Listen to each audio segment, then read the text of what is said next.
Hi everyone, and welcome to Create Showcase Live. I'm Nicholas Fassbender. I'm Dominic Tersini. And I'm Flora Sibley, and together we are the producers of the Create Showcase. In previous years, the Create Showcase was presented as a way to connect industry professionals to graduating students. We explore the same premises by giving our students a platform for their work and maintaining the connection between the students and professionals. We're excited to have you as our guest in a slightly different format this year. We'd like to thank our sponsor, Ryerson Communication and Design Society, as well as our mentor, Michael Bergmann, and the web designer, Kristen Ferguson, for making this event happen. Today we will look at a few student pieces, as well as engage in a panel of industry professionals.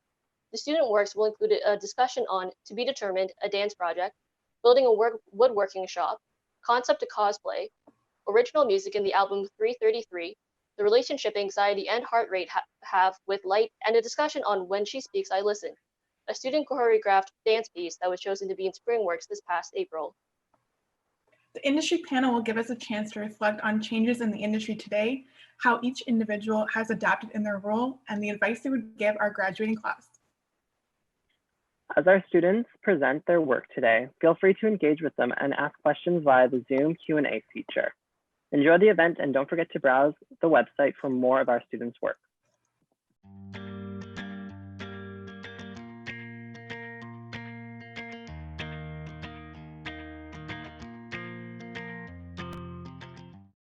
Hello, my name is Diego Varela, and I am one of the co-producers for To Be Determined, a dance project.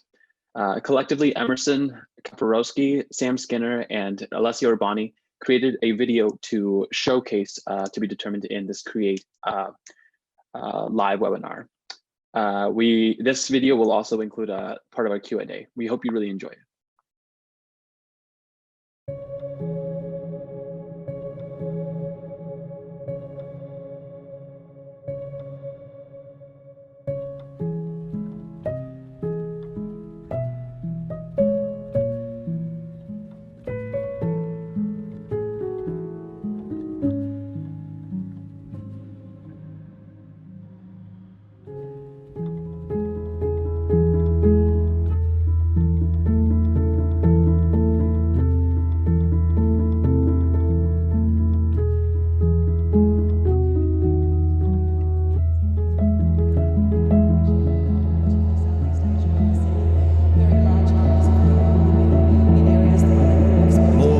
Gases than ever are being added to the air we breathe. Up to 300 million people could be affected by coastal flooding in the next 30 years. Bushfires continue to burn out of control in southeastern Australia. Carbon emissions aren't cut Conditions are ripe for fires to spread. Warming of the Earth's atmosphere is transforming the planet. Children across the world are already getting sick from air pollution and extreme weather events.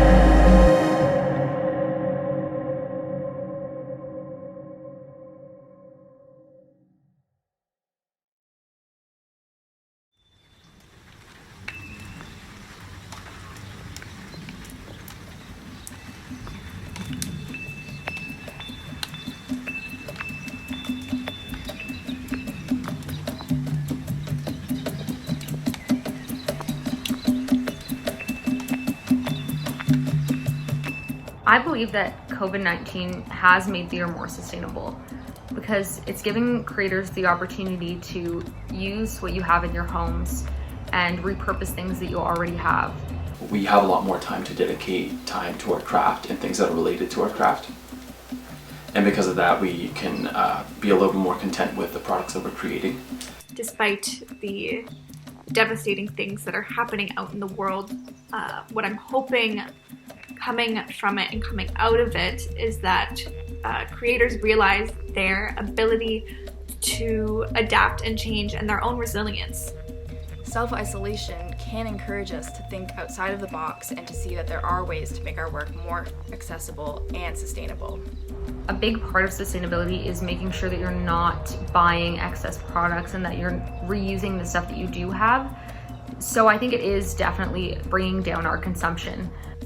And I think this directly correlates with what we tried to do with To Be Determined by challenging our own practices to create more sustainably. For example, we used paperless programs instead of paper booklets that were accessible online on our website or through a QR code. And I hope that when we do come back to the theater, artists and creators sort of realize their ability to quickly adapt and change. I think also COVID-19 has turned into some sort of vehicle where everyone is kind of like attacking it and focusing all our energy towards it. So instead of like everyone having different voices and contrasting opinions, we all are aware that this is a virus that we want to like mitigate, and we're creating art that helps distract people from it or just focus on it.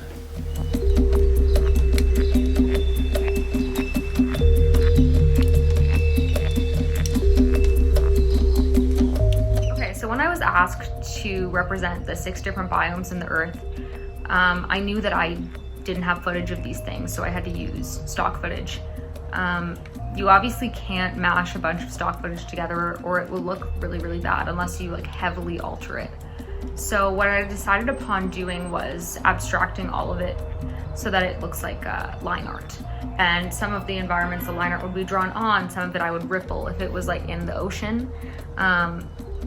And I did it all in a stark white because I projected it on a black drop, and I kind of left it up to lighting to impose color on the environments.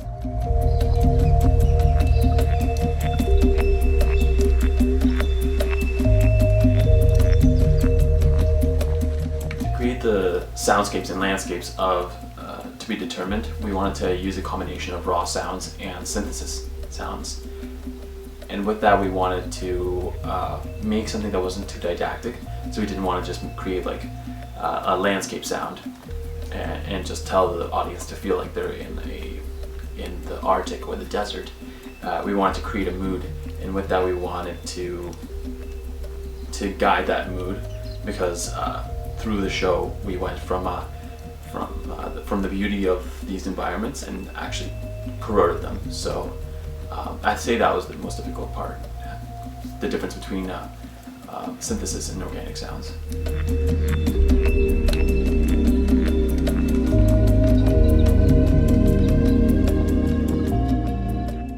Designing for a dance piece that depicts nature and the environment is a really challenging concept, because no matter how hard we try, the audience will always know that they are watching dance and not actually outside experiencing nature. So we take the idea of nature and we abstract it, and that was a very interesting process. And so for lighting, it was cool to be able to manipulate color and direction of light that in real life would actually be the sun, in a way that the audience would feel or perceive it in different ways. For example, the light would either act as the hot beating sun in the desert, or as rays of light shining through trees in a rainforest, or bright, cold sunlight in the Arctic. I think that lighting and projections also had a great relationship in this piece, because Sam brought a lot of really interesting abstracted images to the visual playground that we share with the dancers.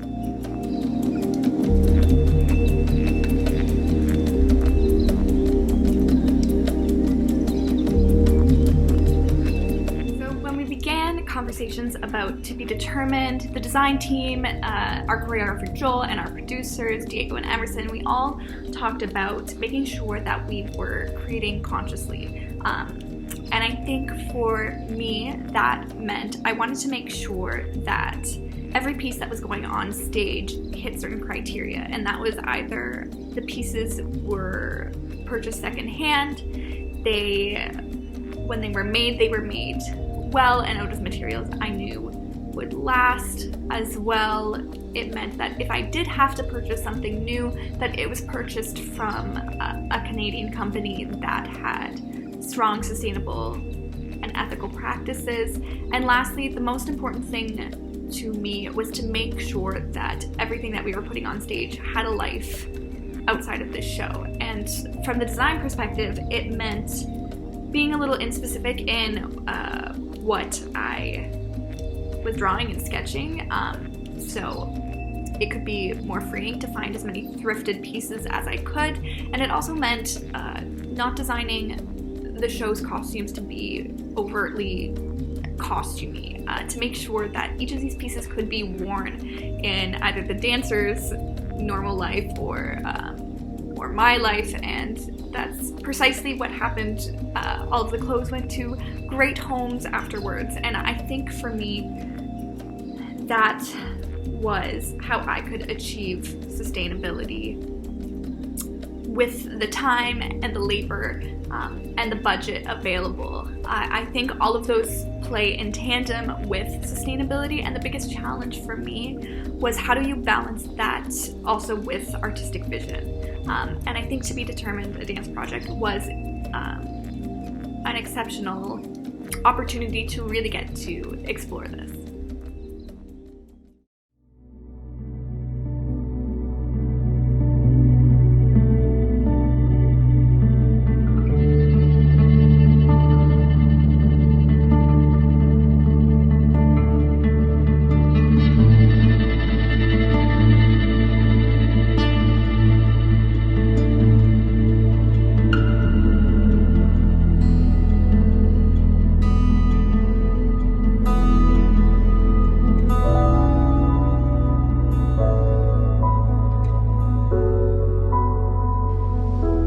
Chance to be part of this happens briefly.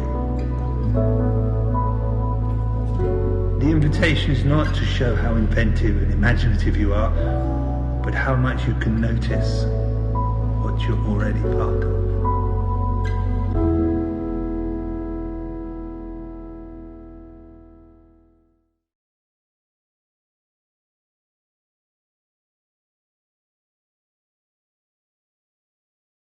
We hope you really enjoyed the video and enjoyed seeing the process of the show. I want to announce that we made a surplus of $1,500, and that money that we made went to Ontario Clean Air Alliance, which was our partnered NGO. But also like to say, if you'd like more information, please visit our website, which is tbddance.com, or our Instagram, tbddance. I'm going to hand it off to Jeff Bornstein, who will be talking about his next project, which was building a wood workshop. I'll pass it on, and thank you very much for your time.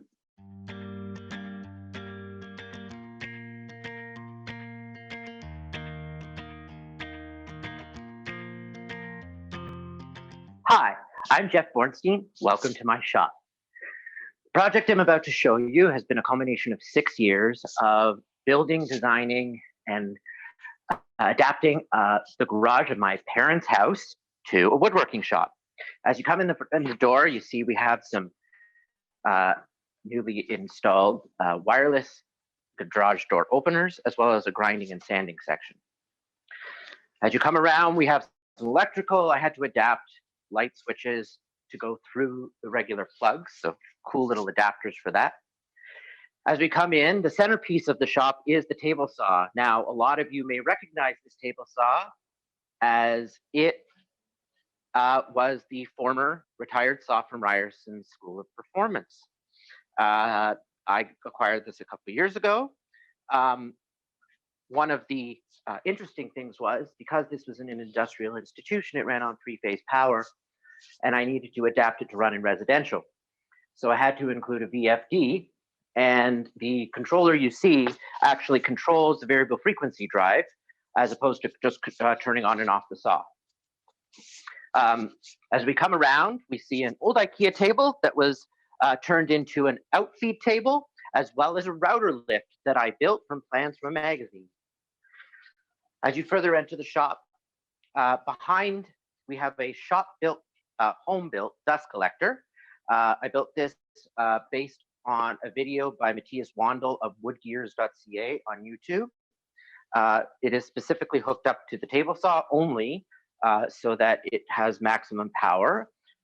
Behind that, you have some scrap wood storage, more storage in the wall. As any wood shop owner knows, you end up having a lot of dust and wood chips on the ground, so you always need a good dust pan. Under that, you'll see the jointer. One of the things with this shop was I acquired a bunch of tools from one man who was a retired furniture maker up in Aurelia, and this was one of the tools I luckily got from him. As we turn to this side, we see our welding equipment. Welding equipment can help woodworking in a lot of ways, although it presents some issues in the sense that you're working with fire close to wood. So all of my welding equipment both the welding stand and welder, as well as the welding table, are all on wheels and portable so that I can put them into the driveway to use as to minimize risk. Behind that, we have our air compressor. Allows me to use air tools such as air guns, and it also helps with cleaning dust in the shop.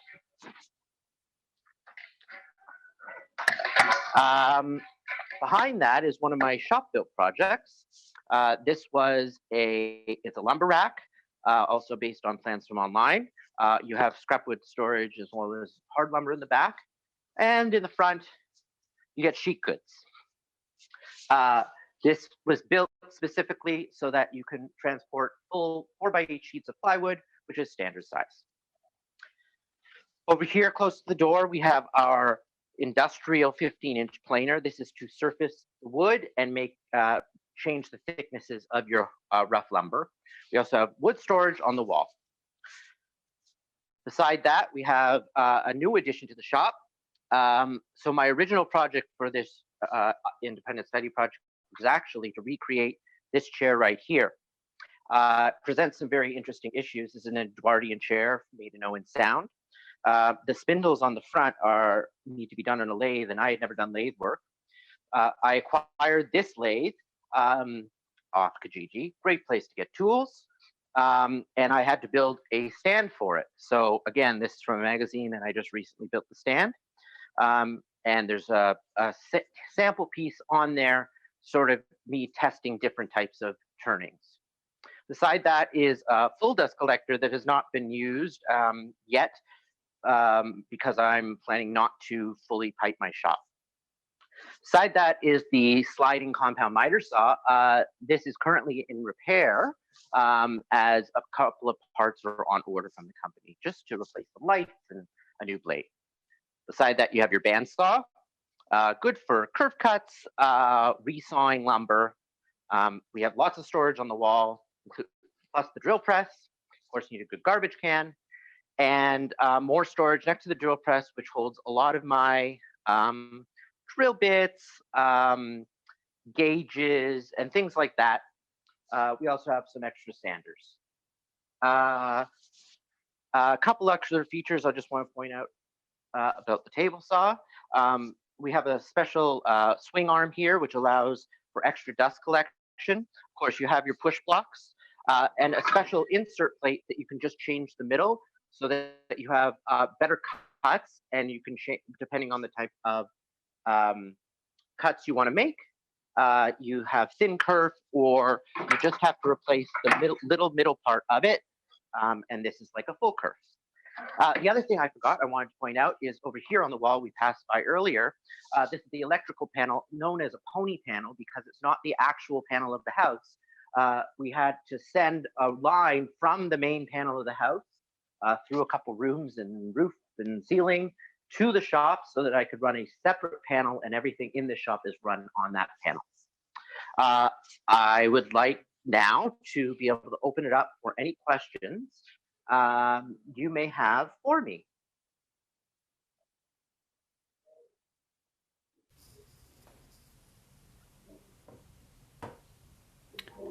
Hi, Jeff. First question is asking if Ryerson no longer has a wood or carpenter shop. Where'd you get this stuff? Good question. So a few years ago, Ryerson was, along with a lot of other their full shop. What happened was they were given what's called a saw stop. It's a very safe saw. It can basically prevent cuts. If any part of your body touches the blade, it disappears and it basically can't cut you. There's some really neat videos on YouTube with them using hot dogs. So when they got that, they didn't have room for two big table saws in the shop. So this went into storage, and then with it taking up a lot of room in storage, eventually they needed to pass it on. Next question asks, do you use solar panels on your roof for all of the tools and other equipment? No, I don't use solar panels. That would be nice, maybe in the future. But no, I'm running everything right off the grid, off the main panel. I have a 60 amp circuit in my main panel. I rarely would be running more than that in the shop at once. And what were some of the challenges that you faced along the way? Oh, many different challenges. One, using my parents' garage as the shop was difficult. We had been storing lots of different things in here for many years.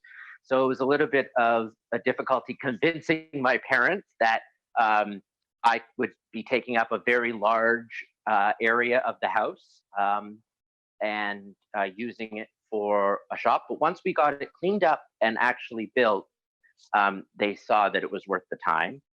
The biggest challenge, I would say, was making sure that this table saw work, the wiring with the variable frequency drive. And of course, tool envy is always a challenge because you always want to get more tools, but finding the room and space and money. What type of welding rig are you using in there? Oh, that's a good question.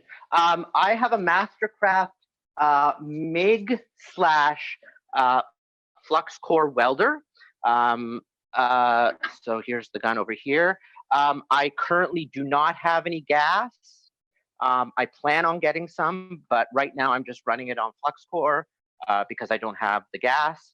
I've got my safety equipment, including my variable shade helmets, my gloves, my jacket, all of that equipment.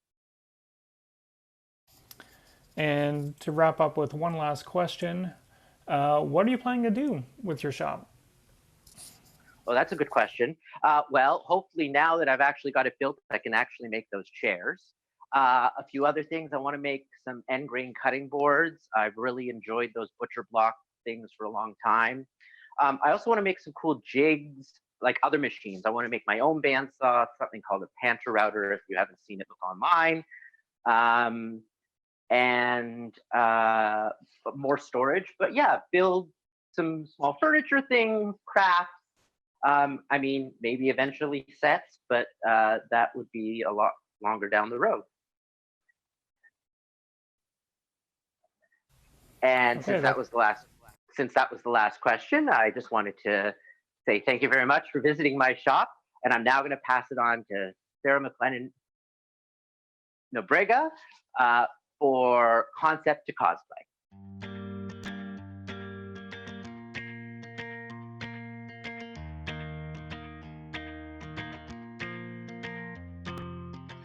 Hi, my name is Sarah. This is my thesis. I'm a little overdressed for the occasion, but here we are. I'd like to introduce you to my thesis. So this is actually a redesign by Hannah Alexander of Suki from Avatar: The Last Airbender. This is one of my favorite shows, and I saw this design and I absolutely fell in love with it. And I knew I wanted to do it. I've been cosplaying for the last 4 years. And I really wanted, as my last project, to showcase all of the skills that I've learned. So I'm just gonna hop over. Also, quick thing, I will be taking questions afterwards, so drop them in the Q&A down at the bottom of your screen there, and I'll see how many questions I can take at the end of this. So let's see. Okay, so just gonna flash through. These are a couple of costumes that I've made. So I've done Thor, I've done Valkyrie, Winter Soldier, Maleficent, Catra. I made a Christmas tree gown. I've done Wonder Woman. And then here's the artwork that I based my costume off of. So yeah, this is the basic design. The artist was gracious enough to give us details and research into the costume. So this is the drawing that she did. And I'm just gonna take you quickly through the process. I do have videos of some of this stuff on my section of the Create website, so please go check that out. So originally my thesis was sculpting and creating all of the detailed pieces in the costume. So I did sculpting, molding, and casting for this. So I used a silicone mold maker, and I used resin to cast all my pieces in. So you can see kind of the progression of that here. And then I started out, next part, I transitioned because I wanted to make the whole costume and make that my thesis. So this is the rest of that. So this is me pattern making and cutting all my pieces out. So yeah, dyeing my fabric, making muslins, and then this is me sewing all the pieces together and me trying on the first completed section of the costume. So this piece is about 6 nope, that's wrong. About 3 pieces that all connect together using snaps and hooks and eyes and stuff like that. And then this is another part of the project that I did. It was dyeing and dip dyeing an ombre fabric. So once we go back to the original artwork, you'll be able to see the ombre hip panels that I made. This piece also had a lot of details. So like embroidery and appliques, and we had some trim work and bead work and stuff like that. And then this is the final costume, which I will take you on a quick tour of once I go back to you being able to see my face. So I'm so incredibly proud of this project. This is the nicest thing I've ever made in my life. And yeah, I'm so happy that this was my final project to wrap everything together. If you want to see how I get into this costume, that's also on my create page on the website, and also how I do the makeup. And let me just take a look. So yeah, there's a bunch of details that you'll be able to see here, like the embroidery that I have on the chest plate here. So this is my stomacher that I hand embroidered all of this. All this right here is hand embroidery. All of these pieces were quilted. I bound most pieces in gold bias tape. This pauldron is incredible. I love it so much. It's beautiful. I feel like Lady Gaga saying that, but like I'm honestly so proud of this. And there's just so many details and things that I really tried hard on this project for. And I'm incredibly happy with how it turned out. Let's see what else there is. And then this is me next to the original artwork. So you're able to see the ombre hip panels here. I color corrected the photo a little bit so it doesn't look the exact same color, but you're able to see a little bit of a gradient. When I go back to my face, you'll be able to see, I can show you what that exactly looks like. Everything on this costume is handmade by me. Everything except for this fan here. I'll show you, it's just a dollar store fan that I spray painted gold. I made the earrings, the choker, the hairpiece, I styled the wig. I made absolutely everything. I made this little belt buckle out of some thermoplastic. Yeah, everything was handmade and done by me. So I think, yeah, I don't know. Is that it? Yeah, that's it for my slideshow. So we're just gonna pop back to my face here. Hello. And I'm just gonna take you on a quick tour of the costume. So I'm gonna back you up a little bit, sorry. So here it is. You can kind of see the ombre hip panels here. So those are hand dyed by myself. Down here, I have a little bit of lamellar, which is a Chinese armor making technique that the costume designer decided to input. I also have a little bit of it here. This gem is handmade. I did all of the cording by myself, all the tassels. I'm gonna come in real close. I made the crown. So and then this is the fan.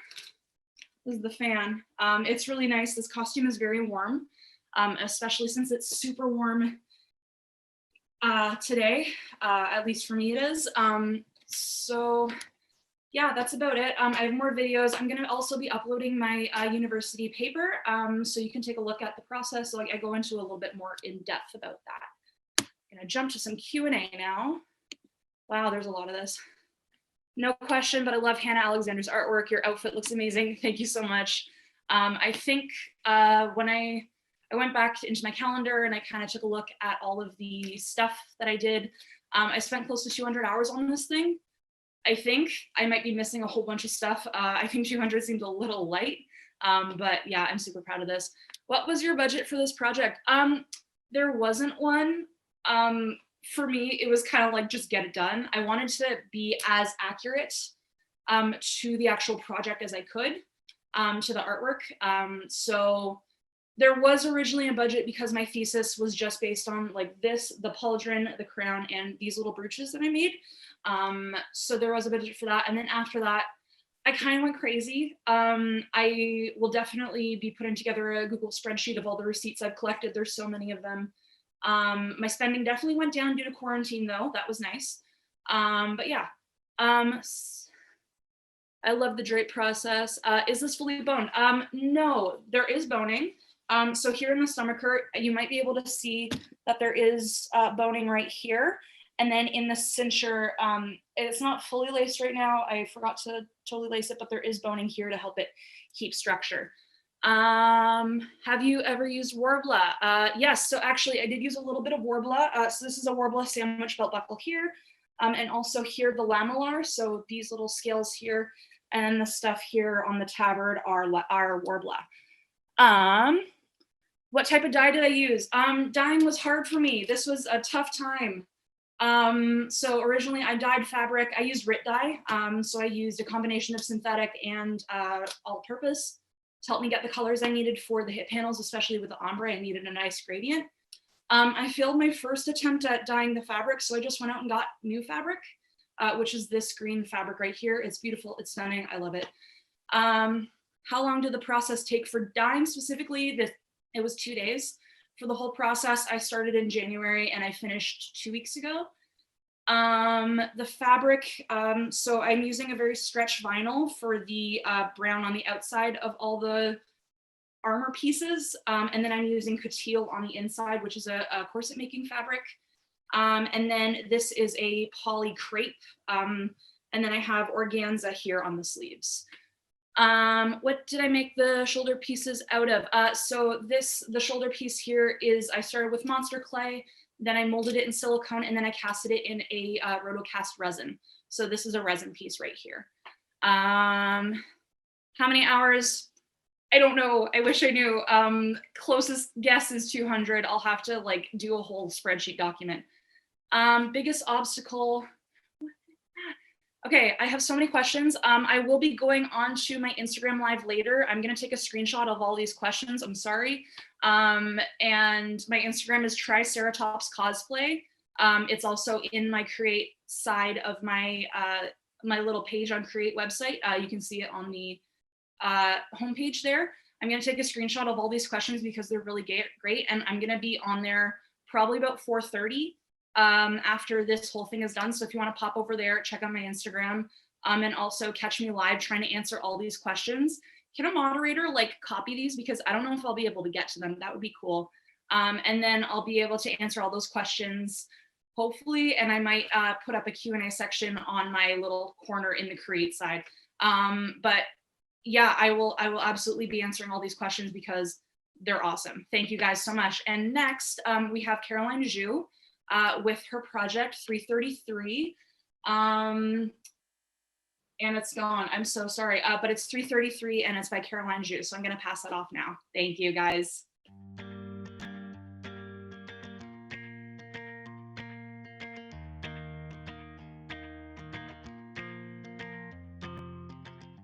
Hi guys, my name is Caroline. Before I start, I just want to ask everyone to connect your device to a speaker or use a pair of headphones if you can. This is for a full sonic experience that allows you to hear the subtle layers of sound and ambience. So I came to theater school for lighting design, but along the way, I started to realize my passion for sound. Back then, I played a few instruments, mostly as a hobby. I had no idea how to record, produce, or mix my music. After second year sound design class, I wanted to expand what I learned in that class.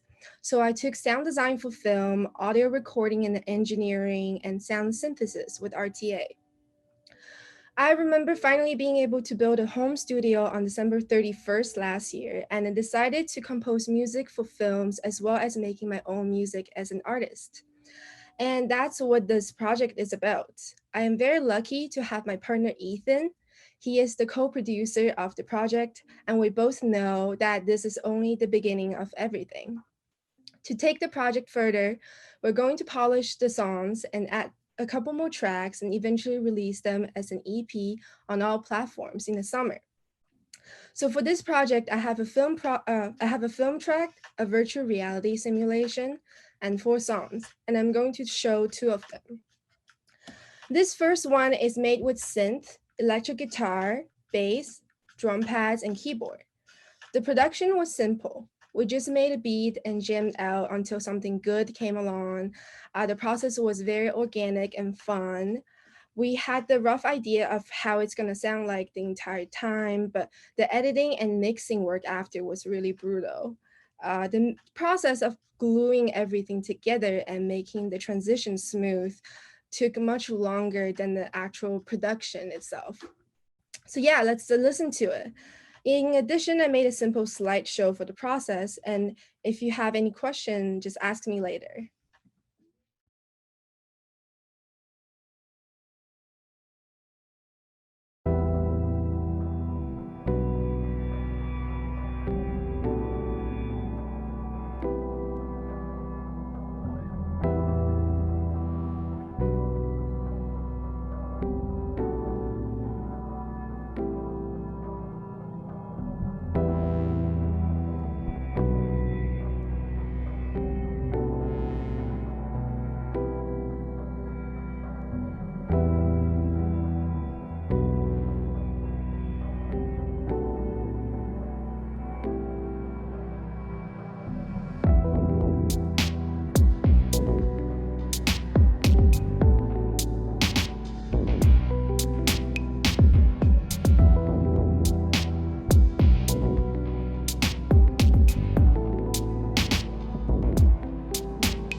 Hi, I hope you enjoyed that. The next track I'm going to play is a clip from a Studio Ghibli film, My Neighbor Totoro. We replaced the original music and sound with our own. We did the voice acting, recorded piano and Foley, established the ambience and did some mixing. There are many subtle layers in this track, so make sure to turn up your volume to hear all the layers.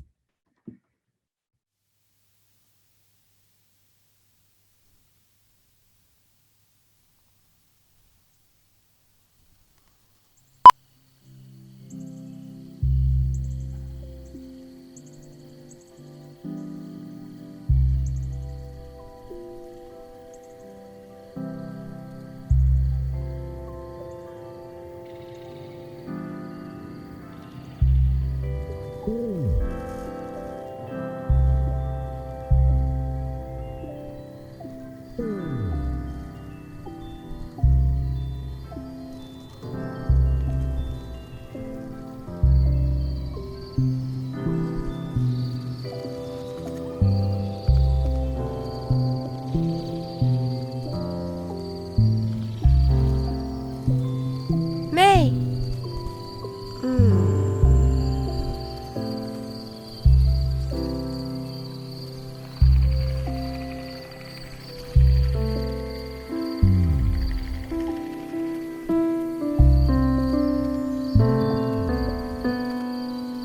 that's where we planted the acorns.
Before you here, please give us a follow on Instagram at ZUBAY_music and stay tuned for the EP. Oh, I see some questions here. Anonymous attendee, great stuff. Where do you hope to take your talents after graduation? So like hopefully I wanted to collaborate with more producer and other talented musicians. But we know that it's a hard path. It's like I don't really want to pigeonhole myself. So I really want to take it further. Maybe I want to compose music for film and television and do some sound design, that kind of stuff. Who are my musical influences? This is changing all the time, but right now I would say Boards of Canada, Aphex Twin, Bonobo, these like kind of electronic, kind of underground artists. I'm also really interested in like hip hop, R&B. So like I'm been listening a lot of Daniel Caesar and Mac Miller's recent album after he died. It was amazing. What was the hardest part of Foley? Honestly, it was all pretty easy. Oh, we're at time. Okay, so we're going to a 2 minutes break. Thank you.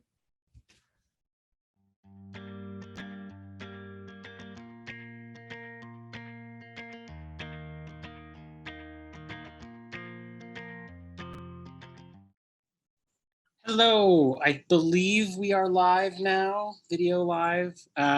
I believe all of the people who are on this panel have the ability to unmute themselves, so you can either stay unmuted or stay muted or unmute as you see fit. I am Simon. Hi, everybody who's watching. This is, I think I just got a text message confirming that we are in fact doing things. I hope that you enjoyed the first 4 presentations and are looking forward to the ones that follow. I've been asked to moderate a panel with 5 wonderful people working in the industry who've agreed to come and speak with you a little bit about themselves and their experience and to answer a few questions. But I thought I would start just by doing a little bit of an introduction to the people. I have no idea what order on people's screens y'all are in, so I'm not even going to pretend to go in order. Other than to say, I'm going to start with Eva Kuo, who's in my lower right-hand corner, my downstage left. But Eva is a 2011 graduate of the Ryerson Theatre School. And in that time since her graduation, she's worked in wardrobe, props, and paints departments at a variety of theaters across the country. Highlights include stints with Neptune Theatre in Halifax, the Royal Manitoba Theatre Centre, Young People's Theatre here in Toronto, and the Blythe Festival. Eva is a proud member of IATSE Local 828, which is the, I think, Ontario-wide? Yes, Southwest Ontario, I believe. And continues to work in Toronto. Some of you may know her from Ryerson recently. She just started teaching props. Was it the winter term or was it the fall term that you started? The winter term, yeah. In the winter, I see. So with an interruption partway through. Exactly. And then, where is it in my screen? Next to Eva, for me at least, is LJ, who is an audio technician and sound designer based here in Toronto, who has a particular focus in musical theater. And I had the good fortune of working with LJ last fall, both in a sound technician capacity on Fall for Dance North and as a stage manager on a show that we did, I think, right before the festival. Yeah, like a week before. And then moving up from there, Rebecca Walsh is somebody that you may also all recognize. You are a graduate from, I want to say 2018? But 2017. Rebecca's also a Ryerson grad who works as a stage and production manager here in town and has worked with a variety of theater, dance, live event, and touring companies. And she's just winding down her time as the production stage manager for Toronto Dance Theatre because she, in the fall of 2020, will be moving to London, England to begin an MA in collaborative theatre production and design at the Guildhall School of Music and Drama. So that's Rebecca Walsh. And then Christina Gianlia. Yay. Christina originally trained as a dancer at the School of Toronto Dance Theatre here in Toronto and at Codarts University for the Arts in Netherlands, which I realized, I don't know if that's the correct pronunciation for that, but close enough. All right, good.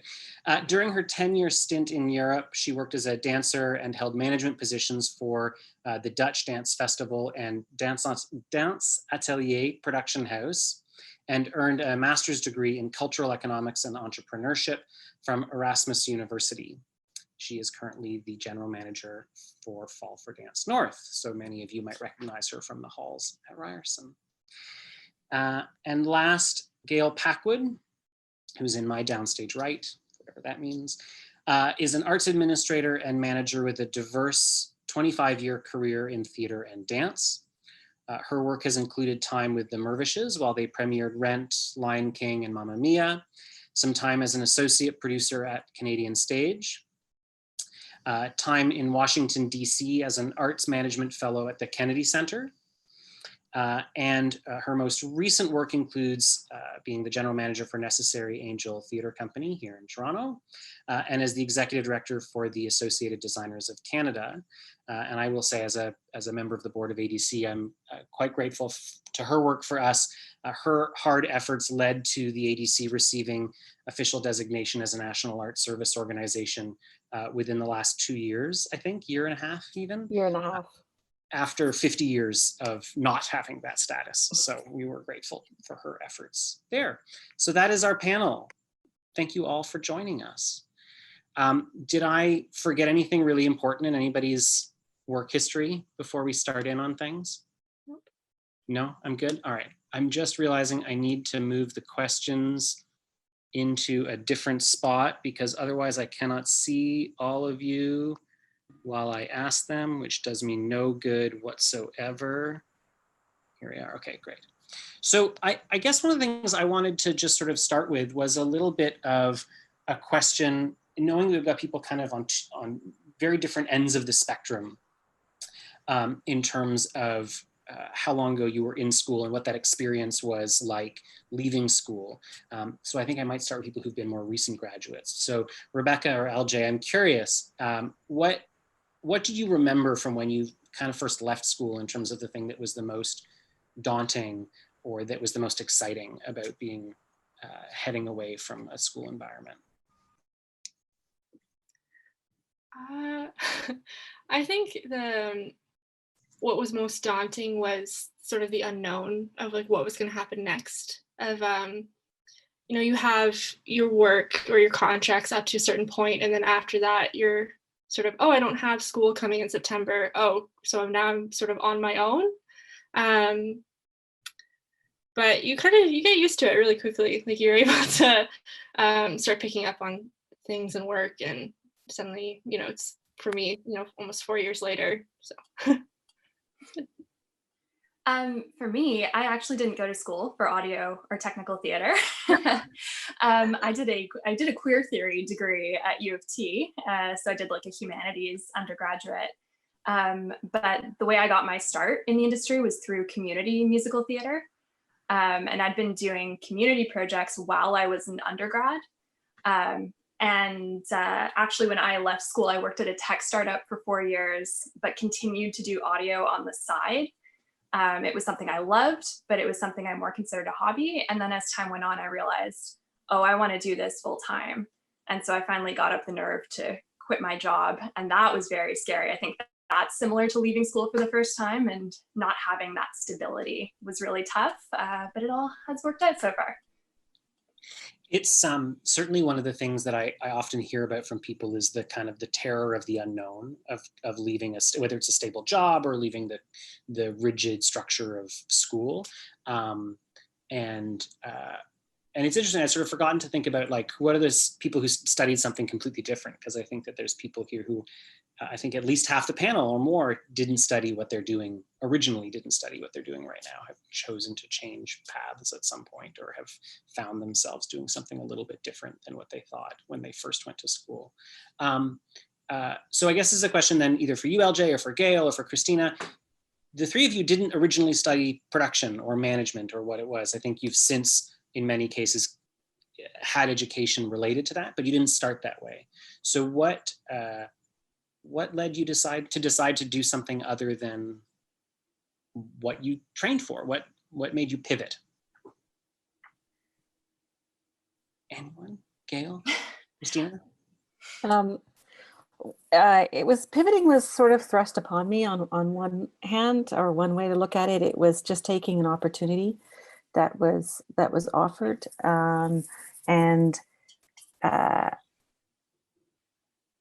it's, for me, it's really about just saying yes to things that come up, and even if it sort of takes you a different direction from what you thought. And certainly I've ended up going a bit of a different direction, still theater, but a different direction from where I thought I would end up. But it was all about just saying yes to an opportunity that then led me to another opportunity that led me to another opportunity. And I certainly don't regret any of those choices at all. And employment and paying rent is also, like a nice offshoot of that for sure. Yeah, it's sort of, I look at my career sort of being adjacent to how maybe I thought it might go, but not a huge career shift. I still studied theater. I just didn't study production. And certainly back when I was in school, and I thank Simon for only vaguely calling us old people on the panel. There wasn't arts management, didn't exist as a thing that people trained in at all. You were just expected to kind of wing it, which is sort of what I've done for 20 years. I think there's probably a lot of people in the world of theater who would tell you that they were just winging it for the last X number of years. Yeah. And Christina, did you find, because you studied as a dancer originally and have sort of become an arts manager, was there a specific catalyst for you to make that change, or did it kind of just happen and the next time you turned around, it turned out you were managing? A little bit of both. I always took on other jobs while I was dancing, and I always had a mind and an eagerness to produce shows and to focus on the business or financial side of the performing arts. So while I was doing that as a dancer, I also quickly came to realize that I did not, even though I trained to be a dancer, I didn't really see it in me to work as a company dancer. The idea of being told what to do with my body as a job, that did not appeal to me personally. And then I went, but being on the opposite side of things did. And it was actually my second study, my master's degree, that helped me make that pivot. But it was also, as with Gail, saying yes to opportunities that came up. I didn't expect to be accepted into that university. That university has the same name as a hospital that I had been to for an ankle injury a few years before. So when I got my acceptance letter in that envelope, I actually thought it was a survey of what my experience is like. I didn't open the envelope for weeks. I was about to throw it out, and then I opened it up and I was accepted into a new program, which took me on a different path. And the master's degree that I did was actually quite theoretical. And it covered many different art forms, not just the performing arts. And so the practical arts management things that I now do, I've also been teaching myself on the job and picking up from mentors and people that I have worked with in the past in Europe, and just trying to be as much of a sponge as possible. Yeah, saying yes to lots of different opportunities. And I think, Simon, to your comment of lots of people will say that they're winging it. I remember my very first job out of my master's degree, I was working with a mentor of mine, and he said, oh, 95% of the workforce doesn't know what they're doing. So I wouldn't just say it's our sector, I think it's in general. There are a lot of people are winging it. So. And Eva, I sort of discovered the other day that I think you were in first year when I was in fourth year. Oh, no way. I was like, I recognize that name, so I did a little bit of Google. So what I don't know though is was props and paints something that you right from the get-go knew you wanted, or how you've worked in a number of different or number of theaters, and as you came out of Ryerson, what sort of led you into that? It's a great question. So what was funny is that, like, during my time at Ryerson, I actually thought I was pursuing costume design. And then somewhere around third year, I decided that wasn't the path for me. I won't go into that. But then I decided I always loved props. So I was actually very focused on pursuing props after I graduated, but that's easier said than done. We only get one props class during school, so I had a lot of ground to cover in terms of catching up to people who are graduating from, say, Sheridan or that sort of stuff. So it was definitely a matter of just taking whatever came my way. So for that reason, I did a lot of paint stuff and a lot of wardrobe stuff. But eventually, I was always on the prize in terms of props, and I got really lucky in terms of applying for like getting an indie job in Toronto, and then doing a couple summers at Banff. That was a really great learning opportunity and sort of filled in all of the like school stuff that was sort of missing. And then, yeah, once I got my full-time job at Neptune in Halifax, I don't think I've done another non-prop gig since then. So yeah, that took about like five years or something like that. So yeah, it's quite a journey. I think it's a meaningful thing, that recognition that you sort of try all these things. And I think it's true for everybody. You come out of either, whether it's school or about discovering theater, and you kind of poke at a lot of different jobs for a while before the right one kind of settles into place. And you find the right home for yourself. So that's cool. And Rebecca, you've done 1 year at TDT, but you've been with TDT. You've been with TDT for a while now, almost basically since you left school. You connected with them. Yeah, so I did an outreach with them while I was a fourth year at Ryerson, and then I did a year of just freelance work after I graduated, and then the last 2 years I've been with the company. Right. Oh, it's been 2 years. Mm-hmm. Time flies. Very good. And I have a question. I guess, Rebecca, when this all started, you were in the middle of production, or you were about to get into production. Yeah, we were a couple days before our load-in for our show. And so that's sort of, you've seen big changes, and I think Gail and Christina, you're both every day dealing with your organizations trying to understand how to pivot into what this new world looks like. And for LJ and Eva, I think, I have no doubt there are work implications that have happened.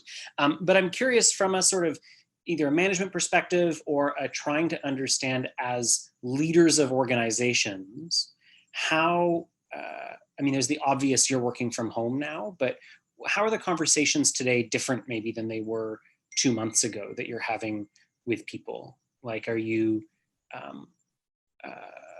talking about what theater looks like in the next 3 months, in the next 6 months? What's the, does anybody have any? Yeah. Have I asked a question that makes any sense? Yeah. Well, I mean, I can start if you like. I mean, certainly everything is changing every day right now. And we know that we don't know everything. And we also know that whenever things return to some sort of normal, theater and anything inside in any kind of large group assembly is going to be the last thing that returns. And so I know a lot of people in the industry, and myself included to some degree, making sort of contingency plans based on various options of what things might look like. But the reality is that, you know, you could do 8 different models of what you might end up doing next year, what it might look like, and throw all 8 out and need to do another 5 or 6. And, you know, I feel for Fall for Dance North, because that's in that moment where it's in a terrible position in terms of trying to figure out, and I'm curious to see what Christina says of what they're doing, because it's the timing in the fall is that period of we might be okay, or natural segue. Yeah. You're muted. You're still muted though, Christina. Thank goodness for that little pop-up that tells you when. So just to step a bit back to your original question, Simon, what is now maybe a little bit different than before in terms of leadership position within an organization? We are fortunate that we have a team. First of all, there are a lot of productions out there which are very small staffed as it is, but we do have a team. And what I find very important now is the, in a way, division of labor, and that labor being mainly communication. So the artistic team being in touch with the artists. In my role, I am listening to the radio, it's over there, listening to what the latest announcements are in terms of government rollouts for organizational support, of course, more than just the radio, but tuning into webinars, conference calls, everything from peer organizations from across the country to international insights. So that's become obviously a big part of my job, and the responsibility of each team member is to come back to the team with the information that we have learned from the various stakeholders that we're communicating with. In terms of scenario planning, Gail, you're absolutely right. We're putting together our scenarios, both in terms of artistic desire and financial viability. It's really important that those things happen at the same level, and that absolutely there are scenarios that were put in place which will look very different in a few weeks from now, probably. And I do think, while a lot of people are saying this, and I also find it frustrating, like, the arts, we're creative people anyway, we can find a solution. I do kind of agree with that. I think in the in the performing arts, we're used to unexpected things happening. And I think that that is a skill set learned in school and put into practice in our professions that is really, that can shine. Mind you, a show ends after a few hours. This is a very long performance that we're going through right now. Yes, indeed. The Yeah. stamina is really being tested. Yes, indeed. Yeah. So I'll stop there. Maybe go if anybody has questions specifically about the scenarios in Fall for Dance North, I'm happy to answer them. I'd like to hear from the other panelists as well. Yes, well, and I sort of in that vein, thinking about, you know, as managers, you're trying to sort of deal with uncertainty in terms of planning, and what does that look like, and how do we navigate that? But I'd be curious for Eva or LJ, knowing that theater, you know, theater is often a career that has relatively low either job security, or there's this turnover of gigs and projects. Is you know, both before and now during this period, how are you managing some of that uncertainty and some of that? Yeah. Yeah, I mean, it's definitely challenging. So I had 4 musicals booked for the spring. That was sort of my spring calendar. That's what it looked like. And I was in the middle of one, and we got through the first week of our run. It was the Hunchback of Notre Dame out at Meadowvale Theatre. And we had to stop. We had to shut down for the second week. And so I'm currently collecting the CERB. I am not able to keep going as a live audio technician mixer. And, you know, it is a lot of people who are in my position, I think, are really trying to pivot to post-production. But for me, I work in live, like that's where my interest lies. And so I'm just sort of taking it day by day, and not trying to get too hung up on like, what are all of these different scenarios that might happen. Definitely my ethos when I'm working in theater is that safety is paramount. I don't think it's ever worth risking someone's life or risking a serious injury when we're putting productions together. And that's the case in a pandemic too. Like, I think of how horrible it would be if we opened things up too early and our production ended up being, you know, a vector for the virus. So I'm just recognizing that live can't happen right now. We're just going to have to wait and see a little bit. Yeah, I'm pretty much in the same boat. Also, like, if shows can't happen for me, then I don't have a job right now. And so I also am collecting the CERB, which is, I mean, I feel very lucky to live in Canada right now, to be honest. And just in general, in terms of job security, because that is definitely something that a lot of people in this industry obviously deal with. I think obviously having a healthy savings account is always helpful.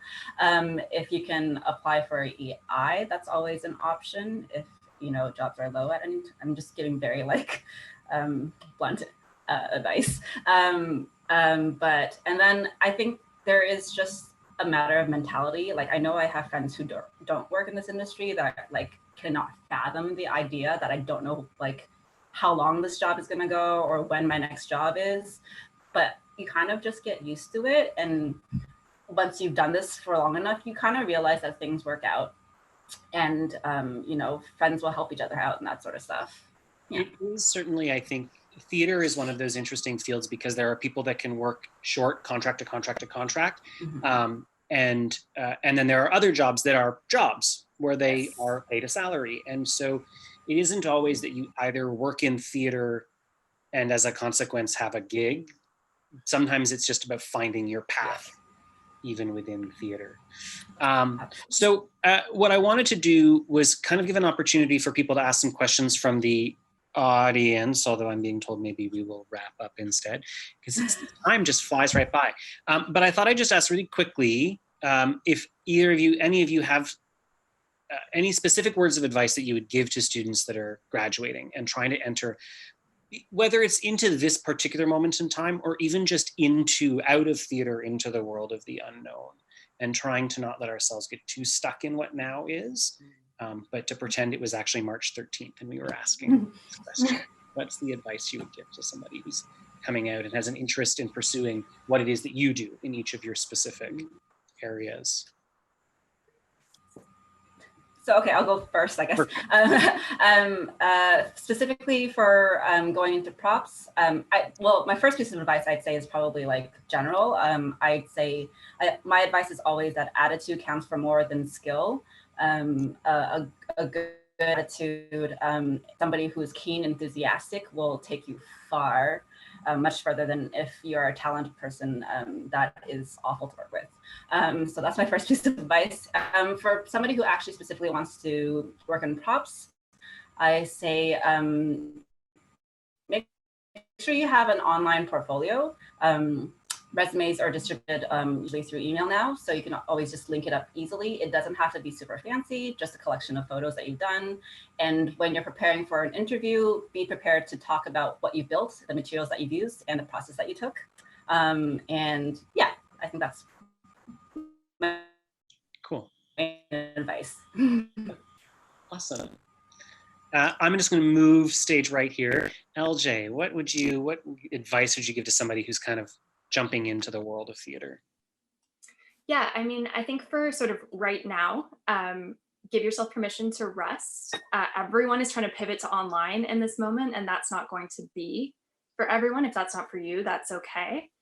I think also right now there's a big rush to get work, to get it online really fast, but it's also always important, and the theater process forces us to do this naturally because it takes time to produce things. But even now, we don't have to upload things right away. We can let things sit and marinate and make sure to incorporate editing and feedback into our process. And I think specifically for anyone who's getting interested in going to audio, now is a great time. I'm a big believer in this. Now's a great time to maybe pick up a musical instrument or learn to read music. I think that always makes you a better mixer. And rental places are closed right now, but you would be surprised how many people in your circle have instruments sitting in their house unused that you might be able to get through a socially distanced drop off. I've always wished I had a piano so I could learn to play piano, but it never worked. Gail, any thoughts for? I would echo the thought that it's more important your attitude than your skill. There are an awful lot of really talented people, but don't be a jerk. Because you'll get one job, but you won't get the second job. I would also, this is going to seem a little mundane, but spell check. So if you are reaching out to someone, spell their name correctly. I say that as someone whose first name can be spelled many different ways. Certainly feel free to reach out, send someone an email if you're interested in having a virtual coffee. I think most people will try to make time, be understanding if they have to be selective about their time, because those of us still trying to work, things are takes longer, right? Everything seems to take longer. But do your research too. Know who it is you're approaching. Maybe try to know a little bit about who they are, what they've done, so that you're prepared and can ask questions and that are sort of geared to that person. But I think most people are actually super friendly and super nice and will want to offer what they can. Starved for social contact. Okay. That's a current thing. Rebecca, any thoughts for people just coming out of school? What would you say to them? Yeah, one of the big pieces of advice that I took when I recently graduated was to not compare your timeline to other people in your industry. You sort of get stressed out when you realize, since I work as a stage manager, production manager, it's hard not to get stressed out at other stage managers getting, say, more work or like a better job. And you're sort of, well, how come I'm not working like as ton as they are? But again, that's just being new to the industry. Like your name's not out there yet. So you just sort of have to work really hard to get to the point that you want to. But again, it's just working your career to your pace and try not to compare it to others. And another one would be, it's the same thing as the attitude, as everyone else has said, having a really good attitude when you're working a gig. Like 95% of the jobs I've worked, I've been because of people I've met on other jobs. Like I think Simon's given me half the work I have gotten. So yeah, it's really important to just work really hard and have a good attitude and don't be afraid to ask questions and all that stuff. Yeah. Last but not least, Christina, what advice would you offer to somebody coming out of school? I would concur with my fellow panelists, and also, while I said yes to a lot of opportunities that came my way, I think it's important for you to understand for yourself if you're the type of person who will say yes to a lot of things and that will form their path, or if you have a concrete goal that you already have in mind so that you can start to lay those stones down to get to that path. Everybody reaches what they do in different ways, but if you are that type of person that has a goal in mind, don't be afraid to say no to the things that maybe don't get you there. I think that's also important to keep in mind. And be sure you know how to write an invoice with all of the correct components, because payment for your work is key. And I think you all want to get paid on time and correctly for the work you do. So I see a lot of invoices. If you have any questions how to write an invoice, please ask me because you want to get paid. Yes, I remember that conversation we had about some of the invoices you saw last year or the year before. Cool. Thank you all so much. I think, and especially sort of the last little words of wisdom, very helpful, and I think and useful for people coming out thinking about how they navigate this short period of time. I know it is a period that's very strange, and I think we have to figure out how to move through the next 3 months, 6 months, whatever it is, but that it's important to recognize and to think about how as graduates you'll move forward after that time and once we start kind of getting back into the world. And certainly I think Rebecca's suggestion of not measuring yourself against your peers is a really wise thing. I know have colleagues that I respect profoundly, some of whom started the minute they left school, and others didn't even start doing what they do until they were in their 30s or 40s. So it's, I think, a really valuable thing to keep in mind. But what I want to do is pass us along to the next thing, because we have, in fact, exceeded our time, but I got permission to run a little over so that I could ask you folks those questions. So thank you all so much for joining us. And what I will be doing now is pass us over to Red Hauser, whose independent study project examines the biodynamic relationships to lighting technology and is entitled Biographic Anxiety. So with that, thank you all.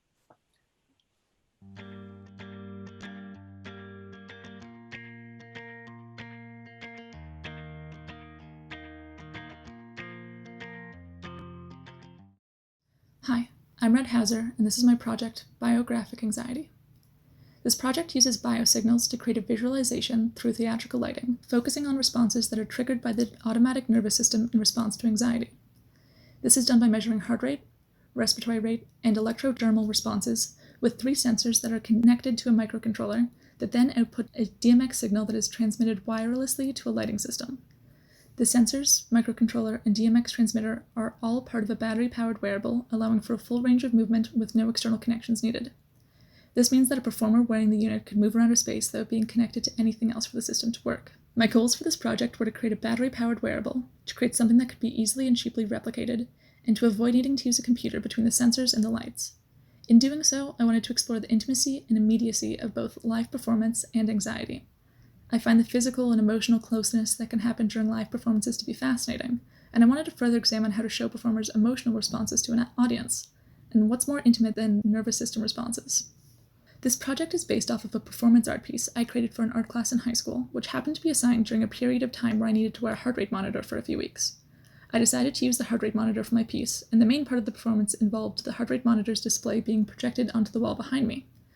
I knew I wanted to eventually do a different version of this piece, and that I wanted to explore using the data as more than just a display of numbers. A few years later, I attended the workshop DMXcuse Me, hosted by Simon Clemo during the CITT Connect 2019 conference. This workshop focused on the basics of programmable microcontrollers, addressable LEDs, and using DMX to control them. This workshop sparked my interest in using microcontrollers for theatrical uses, and at the end of the workshop, I was lucky enough to be given the microcontroller setup we had used, which allowed me to have something to start experimenting with for this project. There are two main concepts behind this project in terms of technical implementation. The first is that in order to be able to directly interface with lighting fixtures, the microcontroller needs to output a DMX signal, which uses the RS485 standard. There are a few options for how I could have done this. I could have purchased a pre-made Arduino to DMX shield, as several types are available, but these created two other problems. The first issue was size. Because I wanted the system to be wearable, size needed to factor into my decisions. Most pre-made shields are made to fit onto an Arduino Uno, and those setups are fairly large for something that's going to be worn. The other issue was cost. A pre-made shield in an Arduino Uno can cost $50 or more. I decided to instead create my own microcontroller to DMX setup, with a much smaller controller and an RS485 chip to handle the signal conversion. It's a smaller version of the system used during the CITT workshop I had attended. This gave me control over how I wanted it to be set up, was a fraction of the size, and cost about $10 for the main parts. If I wanted to avoid converting the signal to DMX at this point, a similar effect can be done using a microcontroller connected to a computer using programs like Isadora, but as I said earlier, I wanted this to be cheap and easy for others to do, and Isadora requires you to either pay for a subscription or buy the software outright, and it's not cheap. The second concept is variable resistors. The microcontroller can detect the change in voltage to its inputs, and those levels can be changed by altering the resistance that's happening between the voltage source and the input. My sensors are all variable resistors that change their values when specific physical conditions occur. First, there's the heart rate sensor, which I purchased from an electronics supplier. It's an optical sensor that shines a light through your skin and can detect the fluctuation of blood volume that occurs in your capillary tissues when your heart beats. It then sends that change as a difference in resistance. Next is the respiratory sensor, which I made. It's a stretch sensor that is made out of a knitted band, with one section knitted with both conductive yarn and non-conductive yarn. When this section stretches, like when the wearer breathes in and the ribcage expands, the stitches expand, opening up space between the conductive yarn so that it makes less contact with itself, which increases the resistance of the circuit. Finally, there's the electrodermal sensor. This consists of two conductive pads placed on the wearer's fingers, and their body completes the circuit between the pads. When the wearer experiences something that makes them sweat, such as physical activity or emotional responses, their skin becomes more conductive, which lowers the resistance of the circuit. In this case, the conductive pads are made out of copper tape. A large part of this project has been about the iterative process, where I would try something, figure out what I liked and what I didn't like about that version, and use that information to create a different, newer version and repeat the process. Going into the project, I had almost no experience with microcontrollers outside of the workshop that I had attended. I had very little understanding of the technical aspects of DMX. I had never made my own sensors before, and I had not made any wearable electronic systems. There was a large learning curve, and I learned a lot during every attempt, even the failed attempts. I've now created 3 different versions of my controller to DMX system, starting with the one that I received from the workshop, which was set up to receive data from a lighting console, not send data, so it did require some minor alterations. Once I had that system sending lighting effects that I had preset, I then made a circuit that allowed me to alter the values with physical input, allowing me to play with color mixing. I then tested that system with the heart rate monitor I had purchased so that the red channel of my fixture changed its intensity according to my heart rate.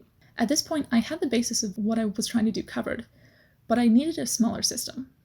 I then started back at step 1 of the process that I had just done and repeated the same steps, but with a smaller system set up on a breadboard to allow for troubleshooting. This meant I could fix problems and make changes quickly, but it was not durable or meant to last. Once I was comfortable with how that setup worked, I created version 3, which used the same small microcontroller but in a more permanent setup. With that in place, I repeated the same 3 steps again. At this point, I was comfortable with the microcontroller setup and moved on to do the same process with the sensors that I had made. For example, the electrodromal response sensors were originally made out of tinfoil, and then I used copper tape in various forms until I found a relatively stable format.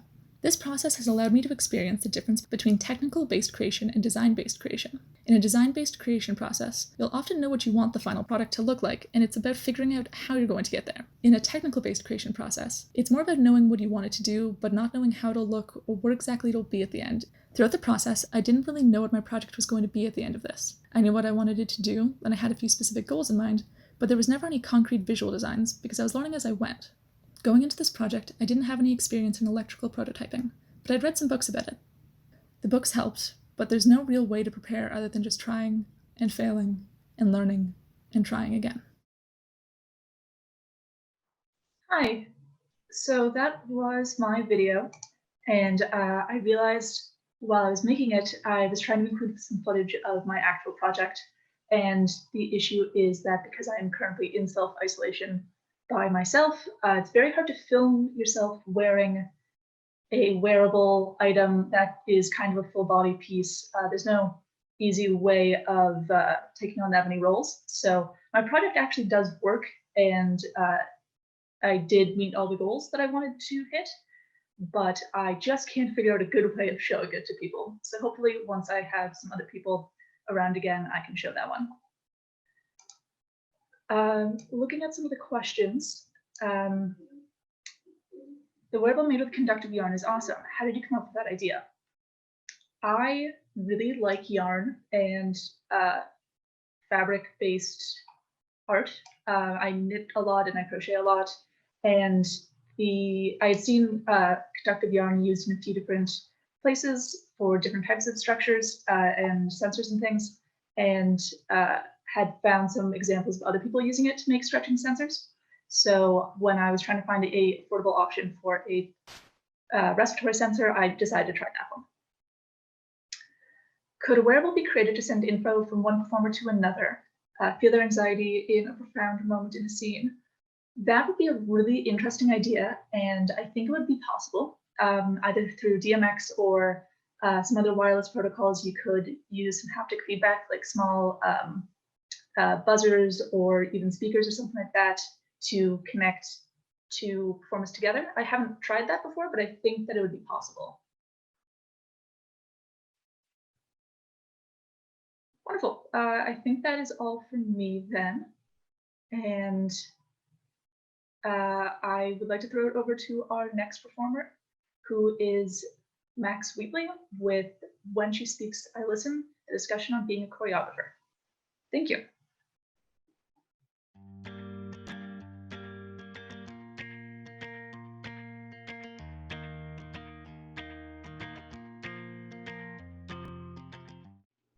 Hi, my name is Max Wheatley. I'm the choreographer of When She Speaks to Listen, a piece that was intended for Springworks 2020. The piece is a fascination with power. I had a sudden fascination with power after seeing actually Beyonce in concert. I realized that in retrospect, she was just doing her job. She's just a normal person who has an extraordinary talent, but no one gave her power. No one voted her into this position. She just is doing what she does like millions of people around the world. But she held so much power over the 50,000 people in the stadium that I was in and millions outside of that. So I had a question. How is power designed? How is power decided? And who holds the most power? As these questions came to mind, and I rested with them for a little bit while, it came very clear to me that, in my opinion, women hold most of the power in the world. Some of these women that come to my mind are Maya Angelou, Beyonce, Oprah, Hillary Clinton, Nina Simone, Rosa Parks, Michelle Obama, Malala Yousafzai. And on a personal note, my mother, my girlfriend, and my classmates who this piece was created for. It became very clear that if I was making a piece about power, I was indirectly making a piece about women. In order to do this in the most respectful and honest way, I knew how, as a man, doing a piece to respect and show my love for women. I knew I couldn't do it alone. I had the help of three very powerful collaborators on this project: Vania Dodo Beals, Judy Liu, and Hannah Shikatani. This piece is a physical representation of what power is in my eyes. Strong, passionate, emotionally interesting, intelligent, hardworking, different women working in unison and in separation to contribute to one goal or thing. Please enjoy a trailer I made of When She Speaks, I Listen as part of my independent study project on the importance of the dance community building a platform to share our art in homes of hopefully millions one day, while being profitable and not giving our art and passion away, especially during times like this due to COVID-19.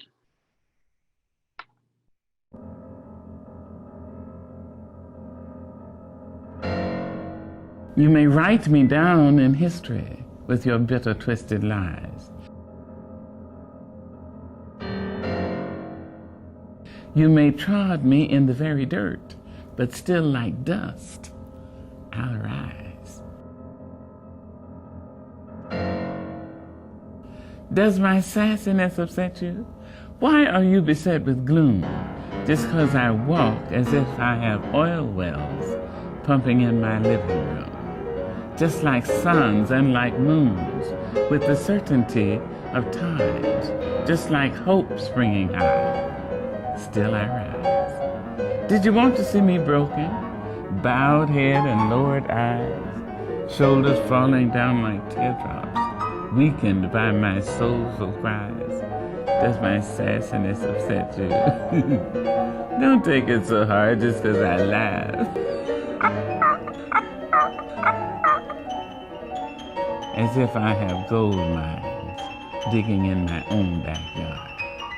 You can shoot me with your words, you can cut me with your lies, you can kill me with your hatefulness, but just like life, I rise.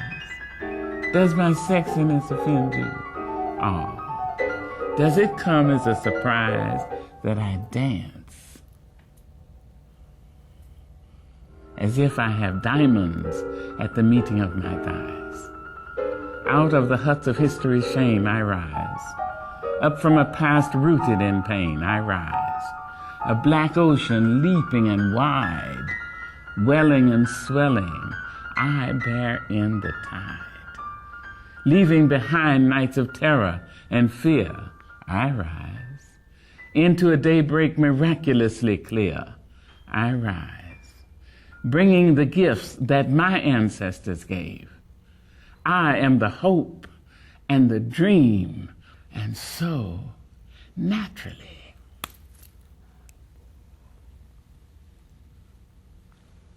there I go rising.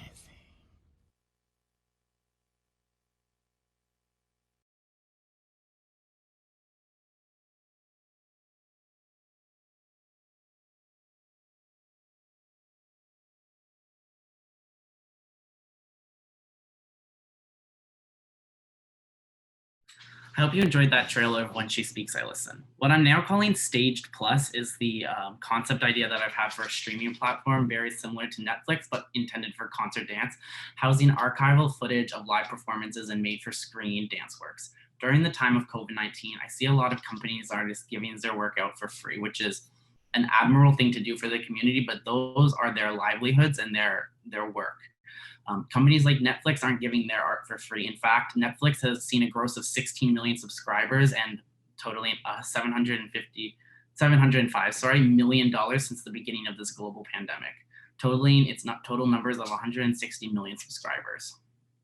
If Stage Plus was able to acquire just 1% of Netflix's total subscriptions and charge $9.99 a month, the service would be able to make over $200 million a year that would feed directly back into the dance community all over the world.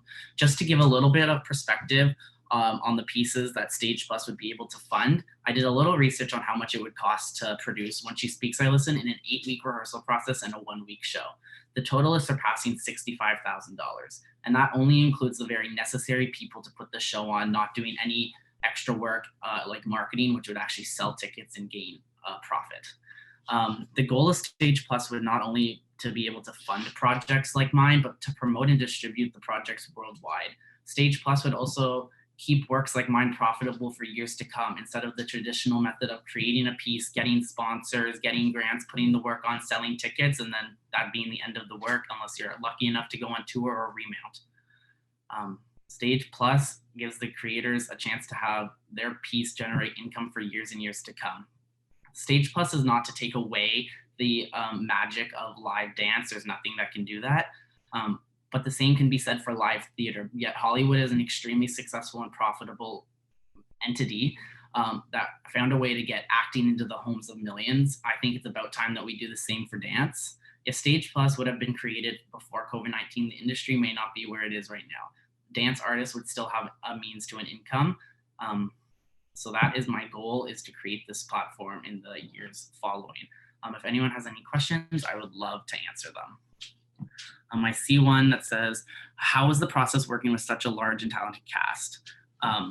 It was challenging, but not due to the cast, it was due to myself. I wanted to make sure that being a man doing a piece about power and women, that I didn't assert my male voice to be louder than anyone else's in the room. So it was a real challenge for me to be the choreographer and to guide the piece to the place where I wanted it, as it still was my piece, but I needed to be respectful to the voices and opinions and talent in the room. It was not a challenge working with the cast.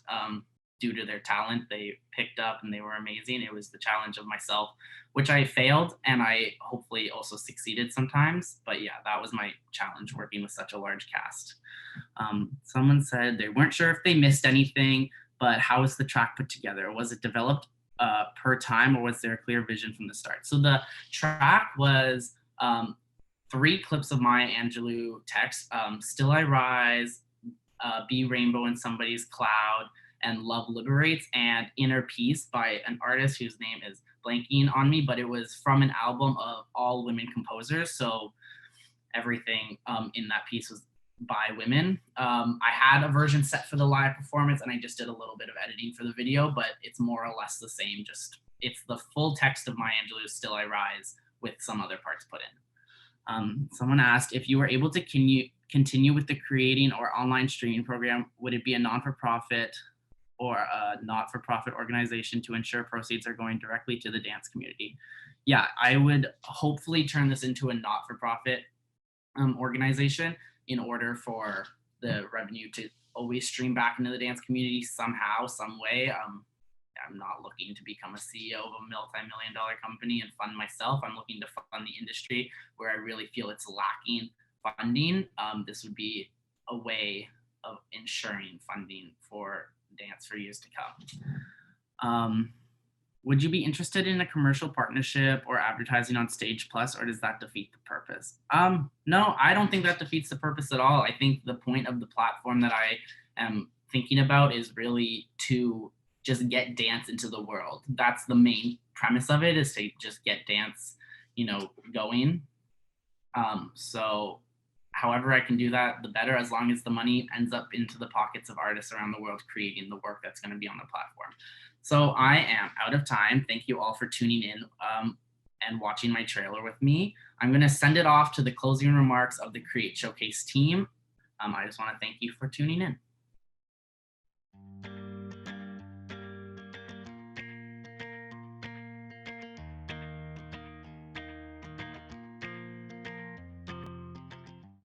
The Create team would like to thank everyone for attending this event. We are so happy with the outcome of Create Live and appreciate the ability to move our event online. We'd also like to thank all of our panelists for contributing to today's discussions and the students for adapting in this uncertain time to produce the amazing projects that they did. Don't forget to visit our website, www.createshowcase.ca, where you can learn more about the students of the graduating class and their projects.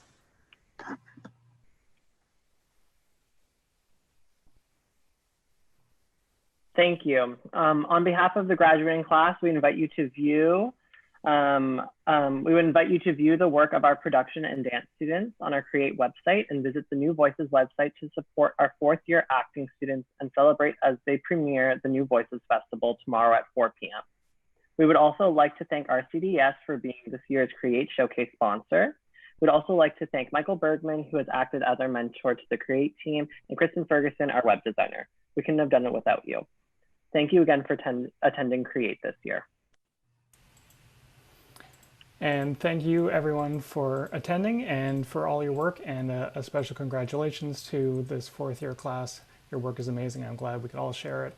And thanks for rolling with our virtual session. So thank you again, everyone, and see you tomorrow. Thank you.